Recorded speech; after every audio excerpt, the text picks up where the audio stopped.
देखिए हर खबर यहीं पर, सब्सक्राइब कीजिए TV9 भारतवर्ष। जो मौलाना हैं, जो इमाम हैं, जो मस्जिदों में नमाज पढ़ाते हैं, उनको भी साइंटिफिकली एजुकेट होना चाहिए, क्योंकि वो भी कभी इस तरह की बात करते हैं जो कि समझा जाता है कि वो रिप्रेजेंटेशन है फिर उन तमाम लोगों का जिनको वो लीड कर रहे हैं। उसके लिए क्या करना चाहिए? यानी ये कुछ कमियां हैं जो समाज के अंदर की कमियां हैं, उनको भी तो सामने रखकर उनको एक्सेप्ट करेंगे तभी तो उनको दुरुस्त कर पाएंगे। जी, मैं एक पहली बात तो जो इब्तदाई बात है वो ये अर्ज़ करना चाहता हूँ कि ये जो कोरोना की बीमारी या महामारी है, इसका किसी के मज़हब या किसी मुल्क से या किसी इलाके से कोई ताल्लुक़ नहीं है, ये सबको मालूम है। क्योंकि इसके जो विक्टिम्स हैं या जो लोग बीमार हुए हैं वो हिंदुस्तान से बाहर कहीं ज़्यादा हैं। अमेरिका में सबसे ज़्यादा हैं, यूरोप में बहुत ज़्यादा हैं, चाइना में भी हैं। अभी तो अल्लाह का शुक्र है कि हमारा मुल्क इस हिसाब से अभी काफ़ी हद तक बचा हुआ है। तो इसको किसी भी तरीके से इस बीमारी को एक मजहबी यूनिट की हैसियत से अगर संभालने की कोशिश की जाएगी तो उसमें ख़राबी आएगी, इससे बीमारी को निपटने में दिक्कत होगी। जहाँ तक तबलीगी जमात का ताल्लुक़ है, उनके जो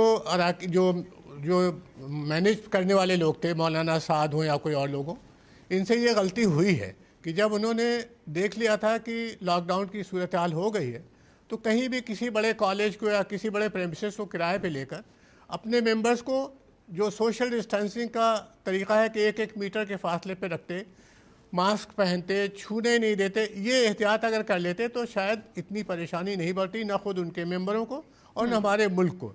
उनसे गलती हुई है, लेकिन इसमें जो ख़बरें आई हैं अभी तक वो मैं नहीं समझता कि वो गलत होंगी। उन्होंने ये बताया कि पुलिस वालों को जो बिल्कुल करीब में है जमात के मरकज़ के पास, निज़ामुद्दीन के पास, उनको ख़बर दे दी गई थी कि ये लोग यहाँ पर मुसीबत में फंस गए हैं क्योंकि आए थे बाहर से या दूसरे शहरों से आए थे और अब इनको हम निकालना चाहते हैं, हम गाड़ी देना चाहते हैं, आप इनको घर तक जाने दीजिए। उस वक्त पुलिस ने किसी भी वजह से ज़्यादा इस पर ध्यान नहीं दिया और फिर वो लटक गए। तो ये दोनों तरफ से इसमें मैनेजमेंट की गलतियां हैं।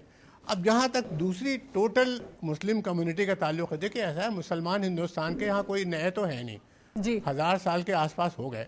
हम लोग ज़्यादातर तो खुद हिंदुस्तान के रहने वाले हैं, यहीं के हैं और यहीं से पले बढ़े, यहीं से सब कुछ लिया। तो हमारी जो मोटिवेशन है, हमारे जो एस्पिरेशंस हैं या हमारी जो परेशानियां हैं, एप्रीहेंशंस हैं, वो हिंदुस्तान के आम लोगों से किसी सूरत से अलग नहीं है। हमारे जो मुस्लिम कम्युनिटी है वो भी यही चाहती है कि इस बीमारी को गिरफ्त में लाया जाए, लोगों में ना फैले, उनके बीवी बच्चे सब महफूज रहें।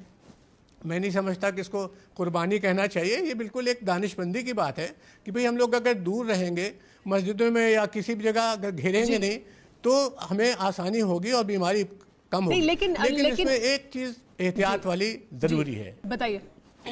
एहतियात वाली एक चीज़ ज़रूरी मैं बताना चाहता हूँ, वो ये है कि मुझे ऐसा लगता है कि RSS और BJP के लोग ये इस मामले को, जैसे कि उनकी हमेशा की आदत है, कम्युनलाइज करने की कोशिश कर रहे हैं। वायरस को उन्होंने मुसलमान बना दिया है, उसको इस्लाम कबूल करा दिया है। उसकी एक मिसाल मैं सरकारी ज़ुमरे से देना चाहता हूँ।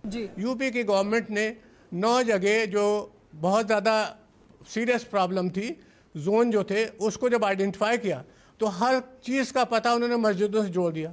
फ़लाँ मोहल्ले की मस्जिद, फ़लाँ मोहल्ले की मस्जिद, भाई वो तो मिक्स्ड लोकेलिटीज़ हैं, तो वहाँ पर तो और भी चीज़ें हैं, मस्जिदों का पुलिस की चौकियाँ हैं, कुछ और भी पब्लिक इंस्टीट्यूशन है। तो जानबूझ के जब सरकारें या पॉलिटिकल पार्टीज, जिनमें मैं RSS और BJP को खुल के कहता हूँ, जब जानबूझ के आप महामारी जैसी न्यूट्रल बीमारी को आप कम्युनलाइज करने की कोशिश करेंगे तो फिर इसमें कम्युनिटी के जो अच्छे लोग हैं, मुसलमानों के अच्छे लोग हैं, रोशन ख्याल हैं और मुसलमानों पर अच्छा असर डाल सकते। परवाह देश की, सोमवार से शुक्रवार रात 10 बजे TV9 भारतवर्ष पर।